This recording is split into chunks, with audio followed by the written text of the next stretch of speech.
Hello everyone, आप सभी का स्वागत है मेरे channel let's learn with Sangeeta में। आज हम पत्र लेखन भाग 2 कर रहे हैं। पत्र लेखन भाग 1 जो है उसकी वीडियो बनाई हुई है पहले से। वो औपचारिक पत्र लेखन है और यह जो है ये आज हम अनौपचारिक पत्र लेखन करेंगे। अगर आपको औपचारिक पत्र लेखन के बारे में कुछ भी देखना है तो आप मेरी पहले वाली वीडियो देख सकते हैं। आज हम अनौपचारिक पत्र लेखन करने जा रहे हैं जिसमें कि बधाई पत्र, सुझाव पत्र और निमंत्रण पत्र के बारे में आज हम पढ़ेंगे। आज हम उसके उद्देश्य कि किन उद्देश्यों को लेकर जो है वो पत्र लेखन किया जाता है और किन नियमों का पालन करके हम जो है वो पत्र लेखन करते हैं, पत्र को लिखा जाता है, क्या क्या रूल्स हैं उसके और एग्जाम्पल की सहायता से आपको आज हम समझाएंगे। और आप देखेंगे कि यह व्याकरण का एक भाग है और पेपर में जो है ये ज़रूर आता है और 5 से 10 नंबर में आता है। तो अगर हम इसके नियमों को अच्छे से समझ लें तो हमारे पत्र लेखन में बहुत ही अच्छे नंबर आ सकते हैं। तो इसीलिए जो हम आज इसे करेंगे। और अगर आपको वीडियो पसंद आए तो लाइक, शेयर और कमेंट करिए। तो चलिए शुरू करते हैं। सबसे पहले तो ये है कि पत्र लेखन क्या है। तो लिखित अभिव्यक्ति की जितनी भी विधाएं हैं उसमें पत्र लेखन का विशिष्ट स्थान है, बहुत ही इम्पोर्टेंट जगह है। यह अपनी बात को दूसरों तक पहुंचाने का एक माध्यम है। ठीक है। और आज का युग इंटरनेट का युग है। तो इंटरनेट के बढ़ते प्रभाव के कारण जो परंपरागत ढंग के से हम जो पत्र लिखते थे वो अब कम हो गए हैं। अब क्या चल गया है, अब ईमेल चल गया है। लेकिन जो ईमेल में जब हम लेटर राइटिंग करते हैं तो हमारे यही रूल्स जो है वो फॉलो किए जाते हैं। तो इसीलिए भी यह जो पत्र लेखन है ये ज़रूरी हो जाता है। तो चलिए अब हम इसकी कुछ विशेषताएं देखेंगे। नंबर 1 है सरलता। कि पत्र जो है उसमें भाषा बहुत ही सरल होनी चाहिए। ठीक है। ताकि सामने वाले को आसानी से समझ आ जाए। उसको जो है वो डिक्शनरी उठाने का नहीं उठानी पड़े, शब्दकोश का सहारा ना लेना पड़े, उसे आपकी बात साफ साफ समझ आ जाए। नंबर 2 स्पष्टता। पत्र में जो कुछ भी कहा जाए वह स्पष्ट होना चाहिए, घुमा फिरा के बात नहीं होनी चाहिए कि सामने वाला कंफ्यूज ना हो। नंबर 3 निश्चयात्मकता से तात्पर्य है कि पत्र को पढ़कर पाठक के मन में किसी भी प्रकार की शंका ना हो, उसको निश्चय हो जाए कि आपने पत्र क्यों लिखा है, तो समझ आ जाए उसको। नंबर 4 है संक्षिप्तता। कि पत्र में जो भी बातें लिखी जाए वो गागर में सागर भरने के समान होनी चाहिए। मतलब कि आपको थोड़े शब्दों में ही ज्यादा बात करनी है उसमें।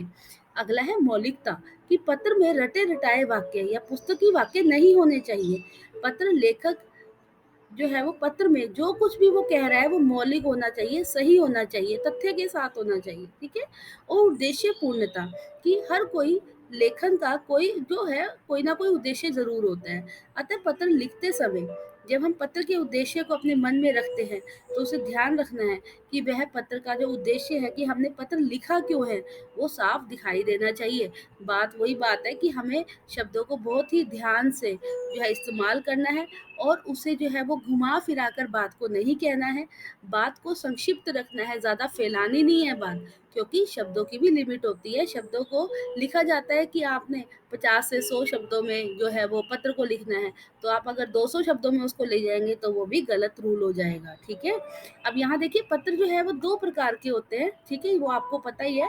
एक होता है अनौपचारिक पत्र और एक होता है औपचारिक पत्र। आज जो है वो हम अनौपचारिक पत्र करेंगे। औपचारिक पत्र की वीडियो अलग से है। तो देखिए अनौपचारिक पत्र जो है जिन लोगों से हमारे व्यक्तिगत संबंध होते हैं उन्हें हम अनौपचारिक पत्र लिखते हैं। व्यक्तिगत संबंध का मतलब क्या होता है? जैसे चाचा चाची, दादा दादी, नाना नानी, व्यक्तिगत मतलब पर्सनल, जिससे हमारे रिलेशन है। ठीक है, माता पिता। तो उनको हम ये अनौपचारिक पत्र लिखते हैं और इन पत्रों में व्यक्ति अपने मन की जो है वो भावनाओं को, अपने सुख दुख को उसमें उल्लेख कर सकता है। ठीक है। अतः इन पत्रों को व्यक्तिगत पत्र भी कहा जाता है।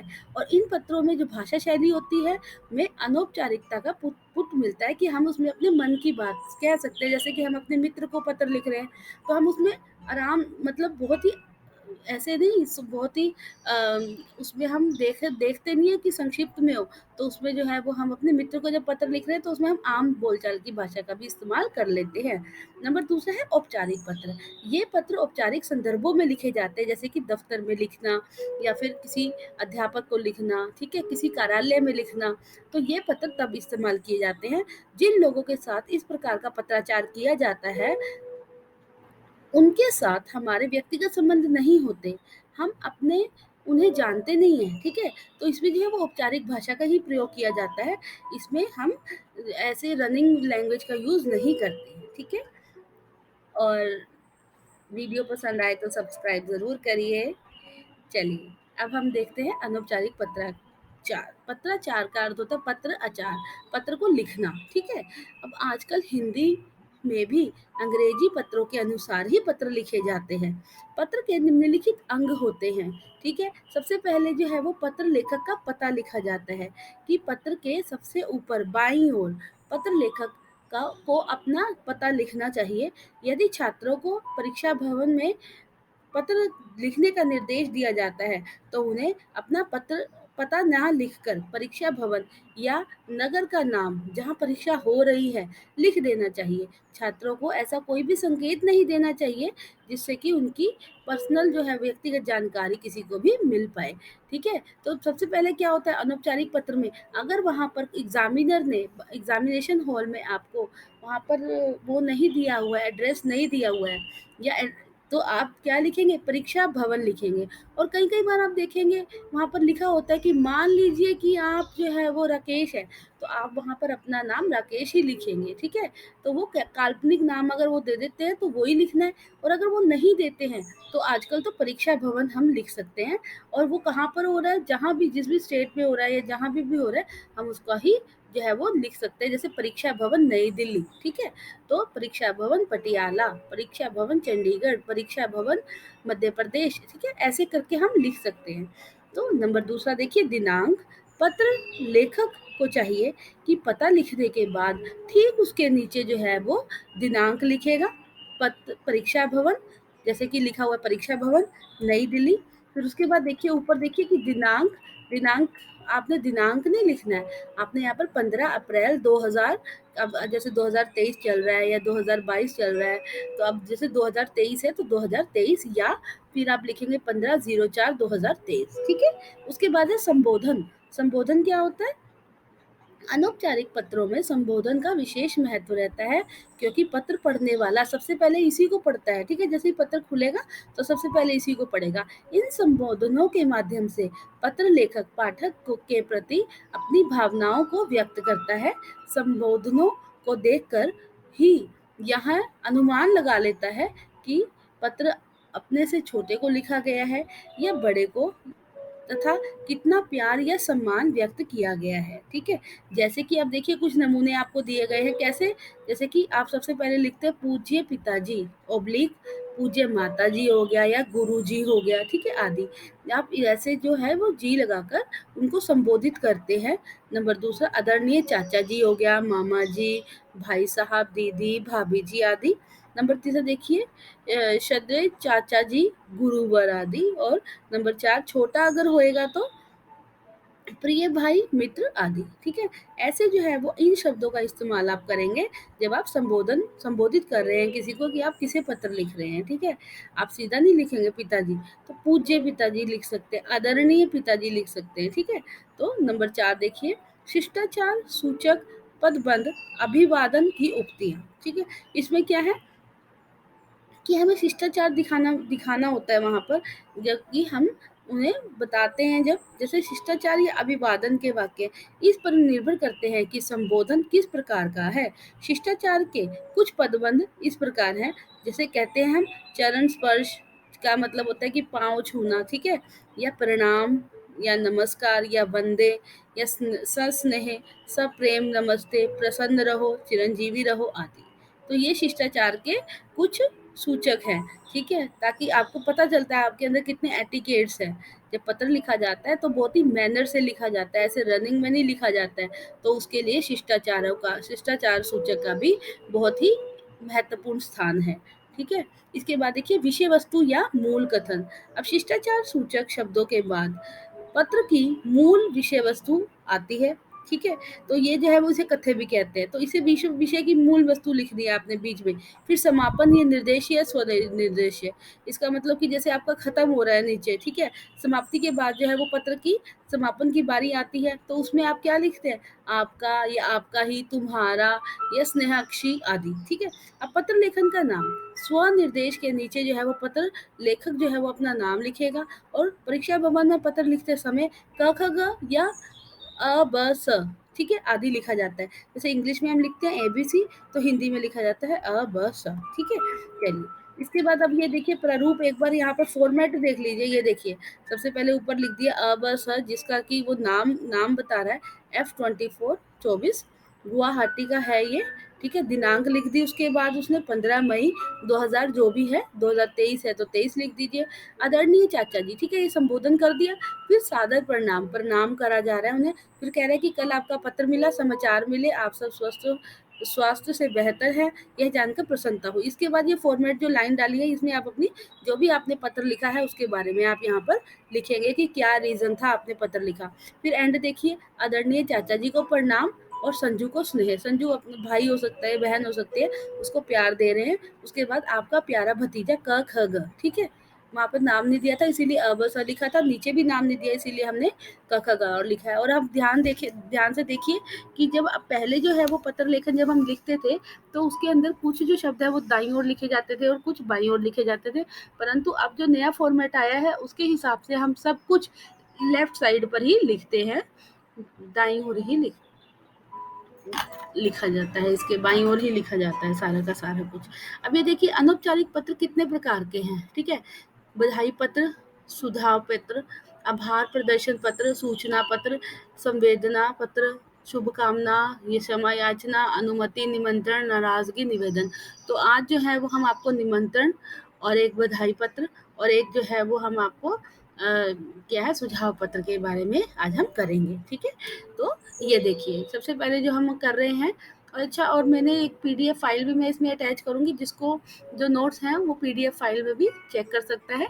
तो नीचे डाउनलोड का ऑप्शन डिस्क्रिप्शन में होगा, तो आप उस पर भी जाकर इसको डाउनलोड कर सकते हैं, ठीक है? तो चलिए, अब नंबर पहला देखिए, सहेली की बड़ी बहन का दाखिला मेडिकल में हो गया है, ठीक है? आपकी एक फ्रेंड है, उसकी जो बड़ी बहन है, दीदी हैं, उनका मेडिकल में एडमिशन हो गया। तो इसकी सफलता के संदर्भ में जो है वो आपको बधाई पत्र लिखना है। तो जो ये सबसे पहले मैं आपको पत्र बता रही हूँ, ये है बधाई पत्र। अब आप देखेंगे बधाई पत्र कैसे लिखते हैं। अब उसमें आपको देखिए यहाँ पर कोई एड्रेस नहीं दिया कि आप कौन हैं, क्या हैं, तो इसीलिए आप यहाँ पर सीधा लिखेंगे परीक्षा भवन, फिर लिखेंगे नई दिल्ली, ठीक है? क्योंकि परीक्षा भवन वो नई दिल्ली से ही लिखा जा रहा है, तो इसीलिए नई दिल्ली लिखा है उसने। इसके बाद लिखा है दिनांक, दिनांक क्या है? उसने लिखा है 20 जनवरी 2023। तो आप जब भी आपका पेपर होगा तो आप वो वाली जो इसमें तिथि है वो आप लिख देना इसके अंदर, ठीक है? और उसके नाम, उसके बाद लिखा है प्रिय रागिनी। अब प्रिय क्यों लिखा है? क्योंकि वो उसकी सहेली है, ठीक है? तो प्रिय रागिनी, डियर उसने रागिनी लिखा है ऐसे, सस्नेह नमस्ते, ठीक है? हेलो बोला है। अब उसके बाद देखिए सारा का सारा जो फॉर्मेट है वो हमने बाईं ओर लिखा है, और जैसे मैंने आपको नियम बताए हैं देखिए उसी को फॉलो करते हुए पत्र लिखा जा रहा है। अब देखिए कह रहा है कि कहती है कि कल तुम्हारे पत्र से जब यह समाचार मिला कि तुम्हारी बड़ी दीदी का दाखिला लखनऊ मेडिकल कॉलेज में हो गया है, तो हमारे घर में भी प्रसन्नता का माहौल छा गया। अनीता दीदी तो शुरू से ही बड़ी मेहनती थी, ठीक है? तो अनीता दीदी के अनीता कौन है? क्योंकि हमने ये इमेजिनरी नाम बनाया है, हम कुछ भी लिख सकते हैं, यहाँ पर कोई भी नाम डाल सकते हैं। वो ये कह रही है कि हमें कल पत्र मिला था, तो तब हमें पता चला है कि तुम्हारी जो दीदी हैं उनका मेडिकल में, लखनऊ मेडिकल में कॉलेज में एडमिशन हो गया है, ठीक है? तो हमारे घर में भी बहुत ही खुशी का माहौल था। तो इसमें है कि हम सब बहुत खुश हैं, ठीक है? और उसके बारे में, दीदी के बारे में एक दो बात लिख दी कि आपकी दीदी तो बहुत मेहनती थी, पहले से ही हमें पता था। तो पढ़ाई के अलावा और कुछ उनको रुचता ही नहीं था। उनकी मेहनत रंग लाई और उनका भविष्य सुरक्षित हो गया। मतलब कि इसमें इन जो है 2-3 लाइनों में देखोगे आप कि उन्होंने उसकी जो दीदी है जिसका एडमिशन हो गया उसकी तारीफ लिखी है, उसके बारे में ही 3-4 जो पंक्तियां हैं वो बनाई हैं, ठीक है? आप कुछ और भी इसमें ऐड कर सकते हो अपनी तरफ से, तो वो भी अब अपनी मर्जी से आप देख कर लिख सकते हैं, ठीक है? जो भी अगर आपका मन कर रहा है कुछ ऐड करने का तो आप उसको चेंज भी कर सकते हैं और ऐड भी कर सकते हैं। अब मेरी ओर से तथा मेरे परिवार की ओर से सभी सदस्यों सभी सदस्यों को की ओर से अनीता दीदी को बहुत-बहुत बधाई। ठीक है? तो ये जो शब्द है ये तो आपको उसको आप कांग्रेट्स कर रहे हैं, बधाई दे रहे हैं। ठीक है? अब नीचे देखिए कि अनीता दीदी के इस शुभ समाचार से मेरी बड़ी दीदी को भी बहुत प्रेरणा मिली है। वे भी अगले साल मेडिकल की प्रवेश परीक्षा में बैठेंगी। उन्होंने भी यह संकल्प लिया है कि अनीता दीदी की तरह वे भी परिश्रम करेंगी और देखो क्या होता है। ठीक है? तो यहाँ पर वही अनीता दीदी के बारे में ही उसने जो है वो 5 से 7 लाइनों के अंदर उसमें उसी के बारे में बताया है और फिर उसने ये बताया कि मेरी दीदी हैं वो भी अगले साल जो है वो उसमें बैठ रही हैं। तो मतलब ये इमेजिनरी ही उसने सारी स्टोरी बनाई है। ठीक है? तो जब आप प्रश्न पढ़ते हैं तो प्रश्न को पढ़ने के बाद आपने सोचना है कि आपने उसको किस फॉर्मेट से लिखना है और क्या कहानी बनानी है। ठीक है? क्योंकि ये अनौपचारिक पत्र है। ठीक है? ये किसी हम दफ्तर में नहीं भेज रहे हैं, ये हम अपनी सहेली को भेज रहे हैं। तो इसमें हम 2 से 4 जो है वो अपनी मर्जी से भी पंक्तियों को ऐड किया जा सकता है। ठीक है? तो देखो क्या होता है। ठीक है? फिर प्रश्नवाचक चिन्ह लगाया है देखिए, क्वेश्चन मार्क लगाकर बताया है कि शेष सब सामान्य है, बाकी सब ठीक है, अपने शेष कुशल हैं, पत्र लिखती रहना। ठीक है? अंत में उसको लिख दिया कि पत्र तुम लिखती रहना, तुम्हारी प्रिय सखी। अब सखी का क्या नाम है? क, ख और ग। इसके बाद देखिए, इसके बाद अगला पत्र है वो है, हाँ जी, इसके बाद जो अगला पत्र मैं आपको दिखा रही हूँ, ये देखिए, ये है कि प्रातःकालीन सैर के लाभों का वर्णन करते हुए छोटे भाई को आपने एक सलाह पत्र लिखना है। ठीक है? छोटे भाई को पत्र लिख रहे हैं। अब लिखिए, बस छात्रावास, नई दिल्ली, दिनांक 8 अक्टूबर 2023। प्रिय अनुज। प्रिय अनुज का मतलब छोटे भाई शुभाशीष। ठीक है? तो मैं यहाँ ठीक हूँ और आशा करता हूँ कि तुम भी ठीक होंगे और पढ़ाई लिखाई नियमित रूप से करते होंगे। पढ़ाई लिखाई के प्रति तुम्हारी लगन देखकर मुझे हमेशा से ही फक्र होता है, पर पिताजी ने बताया है कि स्वास्थ्य के प्रति तुम काफी लापरवाह हो। मैं तुम्हें यह बताना चाहता हूँ कि जब तक स्वास्थ्य ना हो, तो उसके बारे में अब वो क्या कह रहा है, प्रातःकालीन की सैर के लाभ के बारे में। अब उसके लाभों के बारे में जो है वो 5 से 7 पंक्तियां वो उसमें डाल रहे हैं। देखिए कि मैं तुम्हें बताना चाहता हूँ कि जब तक स्वास्थ्य अच्छा ना हो, मनुष्य जीवन में कुछ भी नहीं कर सकता। प्रातःकालीन भ्रमण व प्राणायाम 2 ऐसी चीजें हैं जो मनुष्य को आजीवन स्वस्थ बनाए रखती हैं। तुमको इस ओर तुरंत ध्यान देना चाहिए। सुबह जल्दी उठो, घूमने अवश्य जाओ। अब उसको सलाह भी दे रहे हैं। ठीक है? पहले बताया है कि प्रातःकालीन सैर में क्या-क्या फ़ायदे होते हैं। अब उसको सलाह दे रहे हैं कि आप भी सवेरे उठो और जो जाओ। ठीक है? और घूमने अवश्य जाओ, थोड़ा व्यायाम भी कर लो और भी अच्छा है। घर आकर प्राणायाम अवश्य करो, प्राणायाम से तुम्हारी बुद्धि प्रखर होगी। ठीक है? देखिए 7 से 8 लाइनें उसने उसके बारे में बता दी। पहले उसको बताया उसके बारे में। ठीक है?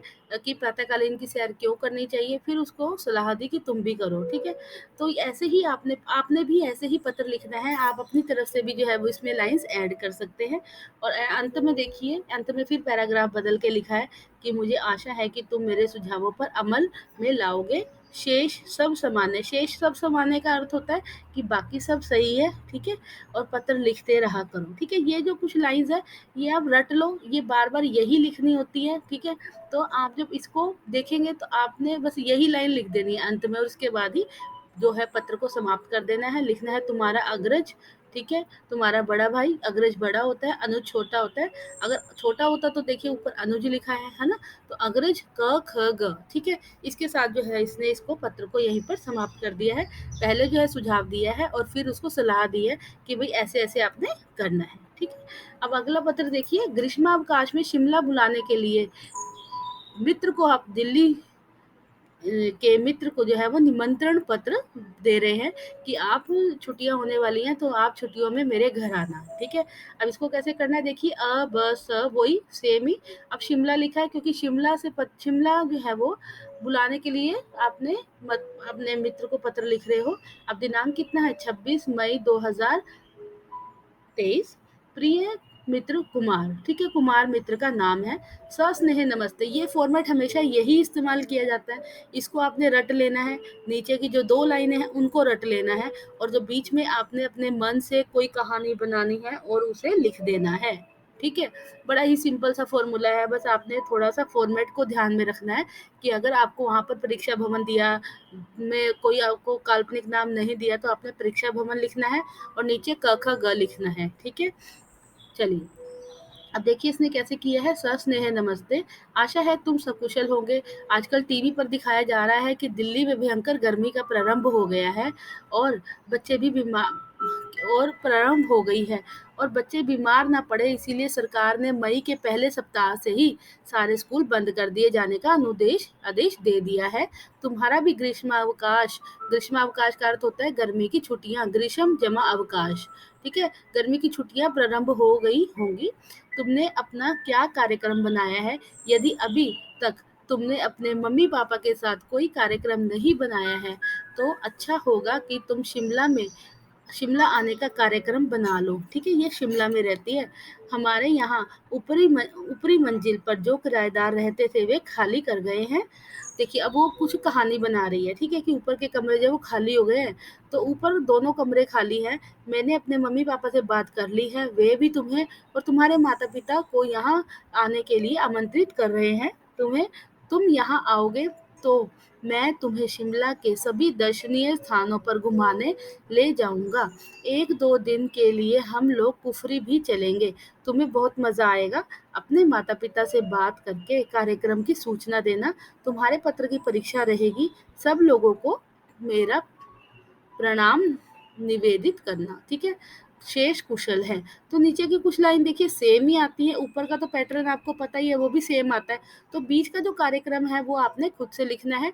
लाइनें ऐड कर सकते हैं और लाइनें इसमें काट भी सकते हैं, अपनी तरफ से भी ऐड कर सकते हैं, ठीक है?